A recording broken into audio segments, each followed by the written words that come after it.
Home study India app में दोस्तों आपका स्वागत है।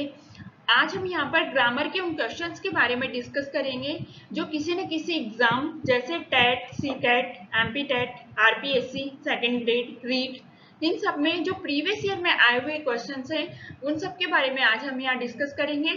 तो वीडियो स्टार्ट करने से पहले प्लीज जिन्होंने भी मेरे चैनल को सब्सक्राइब नहीं किया है वो पहले सब्सक्राइब कर दें, लाइक करें, शेयर करें। तो आइए स्टार्ट करते हैं। यहाँ पर हमने वो सारे क्वेश्चंस लिए हैं जो किसी न किसी एग्जाम में प्रीवियस ईयर्स में पूछे गए हैं। तो आइए स्टार्ट करते हैं। पहला है choose the correct order of words. तो यहाँ पर हमने चारों ऑप्शन में देखा कि यहाँ पर सब ऑप्शन में एक तो WH वर्ड आ रहा है और एक ऑर्डर में चेंज हो रहा है। तो हम देखते हैं कि अगर किसी सेंटेंस में WH वर्ड आ रहे हो तो उनका ऑर्डर क्या होता है। सबसे पहले WH वर्ड आता है, उसके बाद हेल्पिंग वर्ब आती है, उसके बाद सब्जेक्ट आता है और उसके बाद मेन वर्ब, उसके बाद ऑब्जेक्ट। तो हमने यहाँ देखा कि WH वर्ड से स्टार्ट सिर्फ दो सेंटेंस हो रहे हैं, यानी कि सी और डी। यानी कि पहला ऑप्शन गलत है, दूसरा ऑप्शन गलत है, सी और डी में से कोई एक ऑप्शन सही होगा। उसके बाद आता है हेल्पिंग वर्ब। हमने देखा कि यहाँ पर तो डायरेक्ट सब्जेक्ट आ गया और यहाँ पर हेल्पिंग वर्ब आ रही है, तो यानी कि सी ऑप्शन सही होगा, यानी कि डी ऑप्शन भी गलत। तो क्या आ जाएगा, वेयर डू यू लिव। तो ये ऑप्शन बिल्कुल सही होगा। अगला देखते हैं which of the following has A correct sentence pattern. हमने यहाँ देखा कि इसमें क्या है, ऑर्डर में चेंज हो रहा है। तो हम देखते हैं कि किसी भी जनरल सेंटेंस जो होता है उसका जो ऑर्डर होता है वो क्या होता है, सबसे पहले सब्जेक्ट आता है। हमने देखा ही सब में सब्जेक्ट आ रहा है। उसके बाद क्या होता है, सब्जेक्ट के बाद आता है helping verb plus main verb, यानी कि हेल्पिंग वर्ब या मेन वर्ब आएगा। यहाँ पर गेव आ रहा है, यानी कि ये क्या है, मेन वर्ब है और ये क्या है, वर्ब की सेकंड फॉर्म है। और उसके बाद आता है ऑब्जेक्ट। तो हमने यहाँ देखा कि ही गेव, ये प्रोनाउन, उसके बाद अगर कोई प्रोनाउन दे रखा तो वो आ जाता है, उसके बाद ऑब्जेक्ट आ जाता है। He gave her a book, यानी कि ए ऑप्शन बिल्कुल सही होगा। ये ऑप्शन गलत है, प्रोनाउन बाद में नहीं आता है, ये भी गलत है, ये भी गलत है, तो ए ऑप्शन बिल्कुल सही होगा। अगला है विच one of the following word is a noun. हमें यहाँ पर नाउन बतानी है। हमने देखा राइट, राइट क्या है, राइट मतलब लिखना। तो लिखना क्या है, एक वर्ब है। ये वर्ब की सेकंड फॉर्म है, ये वर्ब की थर्ड फॉर्म है, यानी कि तीनों ऑप्शन तो गलत हो गए। तो कौन सा ऑप्शन सही होगा, राइटर। राइटर क्या होता है, लिखने वाला। तो ये क्या है, एक नाउन है। अगला देखते हैं supply the correct pronoun. Arun and Lata have a house dash house is quite big. हमें यहाँ देखना है कि यहाँ पर कौन सा करेक्ट प्रोनाउन आएगा। हमने देखा पहले बी ऑप्शन पे चलते हैं, हिज। हिज अरुण के लिए तो सही आएगा, बट लता के लिए हिज का यूज नहीं कर सकते, यानी कि बी ऑप्शन गलत हो गया। हर लगा के देखते हैं, हर अरुण के लिए यूज नहीं कर सकते, तो सी ऑप्शन भी गलत हो गया। तो हम यहाँ क्या लगाएंगे, इन दोनों के लिए जो प्रोनाउन यूज होता है वो क्या होता है, देयर। तो यहाँ क्या लगा देंगे हम, their house is quite big. अगला देखते हैं pick out the verb from the following. हमने देखा क्रिएट, क्रिएशन, क्रिएटर और क्रिएटिविटी। हमने देखा कि यहाँ पर वर्ब है, वर्ब क्या है, वर्ब है क्रिएट ओनली। हमने आगे देखते हैं कि क्रिएशन, क्रिएशन क्या है, एक नाउन है। क्रिएशन का मतलब क्या होता है, क्रिएशन का मतलब होता है नव निर्माण। क्रिएटर मतलब जो नव निर्माण करने वाला, तो ये भी नाउन है। क्रिएटिविटी, क्रिएटिविटी मतलब सृजन की क्षमता, तो ये भी क्या है, ये भी एक नाउन है। तो ये तीनों तो नाउन है, तो आंसर क्या हो जाएगा, ए, क्रिएट। अगला देखते हैं select the correct verb from. Sachin has dash many records. तो हमने यहाँ देखा हैज आ रहा है, हैज आ रहा है, तो अगर कहीं पे हैज आता है तो उसके बाद क्या आएगा, वर्ब की थर्ड फॉर्म आनी चाहिए। हम यहाँ पर थर्ड फॉर्म देखेंगे तो ब्रोकन, ये तो थर्ड फॉर्म होती नहीं है। ब्रोक की थर्ड फॉर्म क्या होती है, ब्रोकन। तो ये क्या आ जाएगा आंसर, ब्रोकन। तो बी ऑप्शन सही होगा। ये दोनों तीनों गलत होंगे, सी भी गलत होगा, डी भी गलत होगा और ए भी गलत होगा। क्या आंसर हो जाएगा, ब्रोकन, बी ऑप्शन। अगला देखते हैं supply an appropriate determiner. My neighbour is dash honest person. हमें इसमें से ये अप्रोप्रिएट डिटर्मिनर लगाना है। तो हमने देखा यहाँ पर क्या आ रहा है, ऑनेस्ट, अ से स्टार्ट हो रहा है। ये क्या है, हिंदी में वॉवेल है। जब हिंदी में कोई वॉवेल से स्टार्ट हो रहा है तो उसके आगे हम क्या लगाते हैं, एन। तो क्या आ जाएगा, B. My neighbour is an honest person. अगला देखते हैं which one of the following sentence express possibility. There are dark clouds in the sky. उसके बाद यहाँ पर क्या पॉसिबिलिटी होगी। तो हम देखते हैं कि कहीं पे अगर इंग्लिश में हमको पॉसिबिलिटी दिखानी हो तो हम ऐसे सेंटेंस में क्या करेंगे, मे का यूज करते हैं। हम देखेंगे कि इट विल रेन, ये तो नहीं है, इट शैल रेन ये भी नहीं है, इट में रेन ये की जब पॉसिबिलिटी दिखानी होती है तो हम क्या करते हैं, मे का यूज करते हैं। तो क्या आंसर आ जाएगा, सी ऑप्शन बिल्कुल सही हो जाएगा, इट में रेन। अगला है complete the following sentence with the correct option. The sky suddenly became dash. अब हमें यहाँ अप्रोप्रिएट वर्ड भरना है। तो पहला है डार्कली। ये क्या है, डार्कली क्या है, एक एडवर्ब है। एडवर्ब क्या होता है, एक वर्ब की विशेषता बताता है। पर हमें क्या बताना है कि यहाँ स्काई, स्काई से रिलेटेड कोई वर्ड आएगा यहाँ पे जो स्काई की विशेषता बताएगा। तो स्काई क्या है, स्काई है एक नाउन। अब नाउन की जो विशेषता बताएगा वो क्या हो जाएगा, एडजेक्टिव हो जाएगा। तो हमें यहाँ पर कोई एडजेक्टिव चाहिए। तो डार्कली तो क्या है, एडवर्ब है, तो ये ऑप्शन तो गलत हो गया। चलो अगला देखते हैं, डार्कनेस। डार्कनेस क्या है, डार्कनेस का मतलब होता है अंधेरा। अंधेरा क्या है, नाउन है, तो यहाँ पर नाउन तो आएगा नहीं, हमें तो क्या चाहिए, यहाँ पर एडजेक्टिव चाहिए, तो डार्कनेस भी गलत हो जाएगा।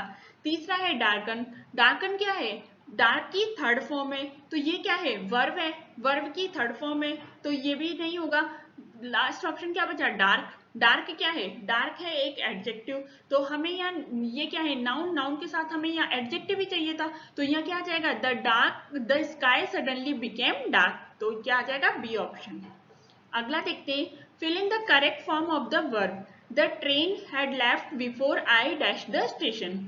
हमें यहाँ पर करेक्ट फॉर्म भरनी है। हमने यहाँ देखा, एक हमने रूल पढ़ा था, अगर कहीं पे बिफोर आ रहा हो और बिफोर के पहले क्या आ रहा हो, पास्ट परफेक्ट टेंस, मतलब हेड प्लस वर्ब की थर्ड फॉर्म, तो हम क्या करते हैं, जो बिफोर के बाद है वहां पे क्या लगाते हैं, पास्ट सिंपल टेंस। तो हमने यहाँ देखा पास्ट सिंपल टेंस में क्या होता है, वर्ब की सेकंड फॉर्म। हम यहाँ देखेंगे ओनली वर्ब की सेकंड फॉर्म कौन से ऑप्शन में आ रही है। इसमें तो नहीं आ रही, इसमें भी नहीं आ रही, इसमें भी नहीं आ रही, कौन सा ऑप्शन सही है, ए ऑप्शन, यानी कि ये वर्ब की सेकंड फॉर्म है, तो यही ऑप्शन सही हो जाएगा। The train had left before I reached the station. अगला देखते हैं, my never said to me I am going out for a few days. The in reported speech the above sentence will be. तो ये sentence reported speech में कैसे बनेगा, उसको हम देखते हैं। पहले देखते हैं हम कि जो इसने पहला रिपोर्टिंग वर्ब है वो खुद बना के दे रखा है कि माई नेवर टोल्ड मी दैट। अब हमें रिपोर्टेड स्पीच में क्या बनेगा वो देखना है। जो हमने रिपोर्टेड स्पीच जब मैंने आपको पढ़ाया था तो मैंने आपको बताया था कि अगर कहीं पे प्रेजेंट कंटिन्यूस टेंस आ रहा है, एम गोइंग, ये क्या है, प्रेजेंट कंटिन्यूस टेंस है, तो जब रिपोर्टेड स्पीच बनाएंगे तो उसमें क्या हो जाएगा, डायरेक्ट से इनडायरेक्ट बनाएंगे तो इनडायरेक्ट में क्या हो जाएगा, ये present continuous tense past continuous tense में कन्वर्ट हो जाएगा। हम देखेंगे कि यहाँ पास्ट कंटिन्यूस टेंस वाला कौन सा ऑप्शन आ रहा है। पहला ऑप्शन नहीं है, दूसरा ऑप्शन नहीं है, तीसरा ऑप्शन नहीं है। पास्ट कंटिन्यूस मतलब वाज वर प्लस वर्ब की फर्स्ट फॉर्म के साथ आईएनजी, तो वो किस में आ रहा है, ओनली ए ऑप्शन में, तो ए ऑप्शन सही हो जाएगा। अगर इसको इनडायरेक्ट बनाते हैं तो हम कैसे बनाएंगे, आई am going out for a few days, तो आई किसके अकॉर्डिंग चेंज होगा, सब्जेक्ट के अकॉर्डिंग। सब्जेक्ट क्या है, माई नेवर, माई नेवर के लिए क्या आ जाएगा, ही। उसके बाद एम गोइंग क्या है, प्रेजेंट कंटिन्यूस, प्रेजेंट कंटिन्यूस किस में चेंज होगा, पास्ट कंटिन्यूस में, तो क्या हो जाएगा, वाज गोइंग। उसके बाद जो बचा हुआ है, out for a few days, out for a few days. अगला देखते हैं, pick out the sentence which has the same meaning as the following. The last question was the most difficult question. तो हमें ये बताना है कि इसका सेम मीनिंग कौन सा है। तो जो लास्ट क्वेश्चन था वो सबसे ज्यादा कठिन क्वेश्चन था। अब ऑप्शन देखते हैं, the question were very difficult, तो सारे क्वेश्चन बहुत डिफिकल्ट थे, ये तो इसका मीनिंग नहीं है। The last question was more difficult than any other question, जो लास्ट क्वेश्चन था वो सारे क्वेश्चन से ज्यादा कठिन था। हाँ, ये हो सकता है कि भाई जो लास्ट क्वेश्चन था तो वो सारे क्वेश्चन से ज्यादा कठिन था, तो ये और ये सेम मीनिंग दे रहा है। चलो आगे देख लेते हैं एक बार। Some questions were very difficult, कुछ क्वेश्चंस बहुत कठिन थे, पर इसका मतलब ये थोड़ी है कि भाई ये भी सेंस नहीं दे रहा कि जो लास्ट क्वेश्चन था वो सबसे ज्यादा डिफिकल्ट था, तो ये भी नहीं होगा।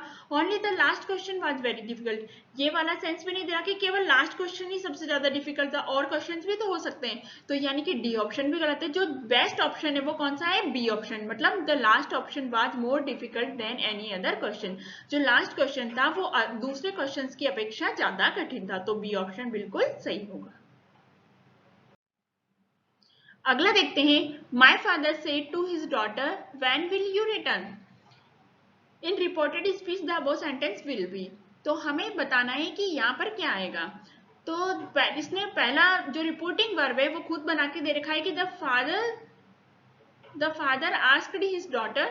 अब यहाँ पर देना है कि इसका क्या बनेगा, यानी कि रिपोर्टेड स्पीच में क्या बनेगा। हमने देखा था अगर कोई वर्ड अगर रिपोर्टेड WH वर्ड से स्टार्ट हो रहा हो तो हम क्या करेंगे, सबसे पहले लिखेंगे WH वर्ड।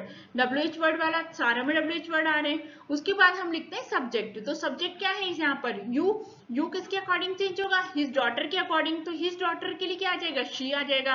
अब हम देखेंगे कि शी यानी कि बी ऑप्शन गलत हो गया, बी सी डी में से कुछ होगा। उसके बाद वर्ब क्या है, विल का क्या हो जाएगा, वुड हो जाएगा।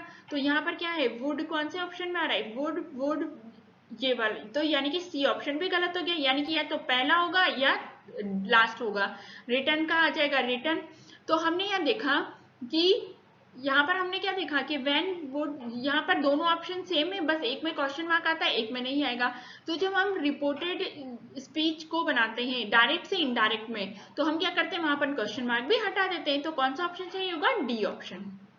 अगला है, the teacher said to the students be polite in your speech, in reported speech the above sentence will be. तो यहाँ पर हमने पढ़ाया था कि ये कौन सा सेंटेंस है, इंपेरेटिव सेंटेंस है, क्योंकि ये वर्ब की फर्स्ट फॉर्म से स्टार्ट हो रहा है। जब वर्ब की फर्स्ट फॉर्म से यानी कि इंपेरेटिव सेंटेंस है तो हम क्या करते हैं, ऐसे सेंटेंस में टू लगा के और जोड़ देते हैं। तो मैं यहाँ पे आ जाएगा to be polite in, to be polite in. तो यहाँ पर टू किस में लग रहा है, to be polite in, to be polite in. तो ये या तो ए ऑप्शन होगा या सी ऑप्शन होगा, बी और डी तो गलत होंगे। अब उसके बाद आ रहा है देयर और योर में से क्या आएगा, यहाँ योर किसके अकॉर्डिंग चेंज होगा, द स्टूडेंट्स के अकॉर्डिंग। तो द स्टूडेंट्स के अकॉर्डिंग क्या आ जाएगा, योर की जगह देयर। तो ए ऑप्शन सही हो जाएगा, to be polite in their speech. तो ए ऑप्शन सही हो जाएगा। अगला क्वेश्चन देखते हैं, fill in the correct form of the verb. The train had left before I dashed the station. हमने यहाँ देखा, हमने एक रूल पढ़ा था, अगर कहीं पे बिफोर आ रहा हो और बिफोर के पहले पास्ट परफेक्ट टेंस आ रहा हो तो हम बिफोर के बाद में क्या लगाते हैं, पास्ट सिंपल टेंस। हमने देखा कि यहाँ बिफोर आ रहा है, बिफोर के पहले क्या आ रहा है, हैड लेफ्ट। हैड लेफ्ट मतलब हैड प्लस वर्ब की थर्ड फॉर्म, मतलब ये कौन सा टेंस है, पास्ट परफेक्ट टेंस है। तो हम यहाँ पर क्या लगाएंगे, past simple tense. Past simple tense में क्या होता है, वर्ब की सेकंड फॉर्म, सिंपली वर्ब की सेकंड फॉर्म। तो हम यहाँ देखेंगे कि यहाँ क्या है, वर्ब की सेकंड फॉर्म कौन सी है, ए ऑप्शन। तो इसका आंसर क्या आ जाएगा, ए ऑप्शन। अगला ऑप्शन देख लेते हैं कि यहाँ वाज रीच, ये तो हो नहीं सकता, हेड आ रहा है ये भी नहीं हो सकता, वाज रीच्ड ये भी नहीं हो सकता। तो क्या आंसर हो जाएगा, A option is right answer. अगला देखते हैं, complete the following sentence, if we dash a lottery we will buy a car. हमने यहाँ देखा कि अगर कोई कंडीशनल सेंटेंस होता है, हमने एक रूल पढ़ा था कि जब कंडीशनल सेंटेंस क्या होते हैं, जो इफ या अनलेस से स्टार्ट होते हैं। अगर ऐसे सेंटेंस जो इफ या अनलेस से स्टार्ट हो रहे हो, उसके अगर एक पार्ट में क्या आ रहा हो, फ्यूचर सिंपल टेंस आ रहा हो, तो हम उसके दूसरे पार्ट में क्या लगाते हैं, प्रेजेंट सिंपल टेंस लगाते हैं। हमने देखा कि ये इफ या अनलेस से स्टार्ट हो रहा है, मतलब इफ से स्टार्ट हो रहा है, और इसके एक पार्ट में क्या आ रहा है, फ्यूचर सिंपल, मतलब विल आ रहा है, और वर्ब की फर्स्ट फॉर्म ये क्या हुआ, फ्यूचर सिंपल टेंस हुआ। तो हम जो इसका दूसरा पार्ट है उसमें क्या लगाएंगे, present simple tense. Present simple tense क्या होता है, सिंपली वर्ब की फर्स्ट फॉर्म। हम यहाँ देखेंगे, यहाँ तो विल आ रहा है, ये तो हो नहीं सकता, हैव आ रहा है, हो नहीं सकता, वर्ब की सेकंड फॉर्म ये भी हो नहीं सकता। तो कौन सा आंसर सही हो जाएगा, डी, मतलब if we win a lottery we will buy a car.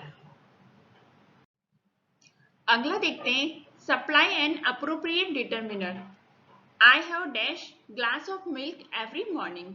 हमने यहाँ देखा कि हमें यहाँ पे क्या लगाना है, या तो द आएगा या ए आएगा या एनी आएगा या सम आएगा।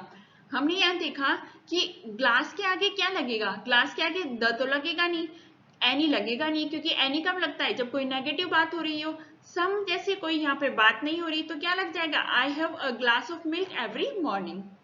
तो इसका ऑप्शन हो जाएगा बी ऑप्शन। अगला देखते हैं, supply an appropriate determiner, my neighbour is dash honest person. हमने यहाँ देखा कि ऑनेस्ट, ऑनेस्ट के पहले क्या लगेगा, ए एन द और एनी में से। तो हमने देखा ऑनेस्ट, ऑनेस्ट किससे स्टार्ट होता है, अ से स्टार्ट हो रहा है, यानी कि जो हिंदी का वॉवेल है उससे स्टार्ट हो रहा है। तो ऐसे में क्या लगता है, एन लगेगा। तो क्या लग जाएगा, my neighbour is an honest person. अगला देखते हैं, pick out the sentence which has the same meaning as the following. तो क्वेश्चन है no other animal is as brave as the tiger. हमें यहाँ वो सेम मीनिंग वाला सेंटेंस ढूंढना है। तो इसका मतलब है कि कोई भी जानवर टाइगर से ज्यादा ब्रेव नहीं है। तो पहला देखते हैं, the tiger is a brave animal. तो टाइगर ब्रेव एनिमल है, तो इससे ये तो नहीं पता चल रहा कि कोई भी जानवर टाइगर से ज्यादा ब्रेव नहीं है, तो ये तो हो नहीं सकता। अगला देखते हैं, the tiger is as brave as any other animal. Tiger उतना ही बहादुर है जितना कि दूसरे जानवर है। तो ये भी इसका मीनिंग नहीं दे रहे, क्योंकि इसका मीनिंग तो क्या हो रहा है कि कोई भी जानवर इतना बहादुर नहीं है जितना कि टाइगर है। तो दूसरा ऑप्शन भी गलत हो गया। अगला देखते हैं, the tiger is the bravest of all animal. हाँ, ये हो सकता है कि टाइगर सबसे ज्यादा बहादुर है, मतलब सबसे ज्यादा ब्रेव है सारे जानवरों में। तो ये और ये दोनों का मीनिंग सेम आ रहा है, तो ये क्या हो जाएगा, सी ऑप्शन सही आ जाएगा। अगला देखते हैं, no animal except the tiger is brave. तो ये बोल रहा है कि टाइगर के अलावा कोई और एनिमल ब्रेव नहीं है, तो ये तो हो नहीं सकता, ये इसका मतलब तो ये नहीं दे रखा। तो ऑप्शन कौन सा सही है, सबसे ज्यादा अप्रोप्रिएट है ऑप्शन सी। अगला देखते हैं, complete the following sentence with the correct form of adjective. Anupam is dash boy in the hall of the class. हमने यहाँ देखा कि अनुपम की तुलना किससे की गई है, सारी क्लास से की गई है, मतलब सारी क्लास में किसी एक को श्रेष्ठ बताना है। तो ऐसे हमने एक रूल पढ़ा था कि जब सारे में से बहुत सारों में से किसी एक को कंपैरिजन करना हो तो हम क्या करते हैं, सुपरलेटिव डिग्री का यूज करते हैं। सुपरलेटिव डिग्री क्या होती है, सुपरलेटिव डिग्री में क्या होगा, द लगेगा और उसके बाद ईएसटी लगेगा। तो हमने यहाँ देखा कि कौन सा ऑप्शन सही है, ए द टॉलेस्ट सुपरलेटिव डिग्री है, उसके पहले द लग रहा है, यानी कि ये तो सही है। द टॉलर ये तो गलत है, द मोस्ट टॉल ये भी गलत है, द मोर टॉल ये भी गलत है। तो कौन सा ऑप्शन सही है, ए ऑप्शन। थैंक यू दोस्तों, अगर आज आपको मेरा वीडियो पसंद आया तो प्लीज मेरे चैनल को सब्सक्राइब करें, लाइक करें एंड शेयर करें। Thank you.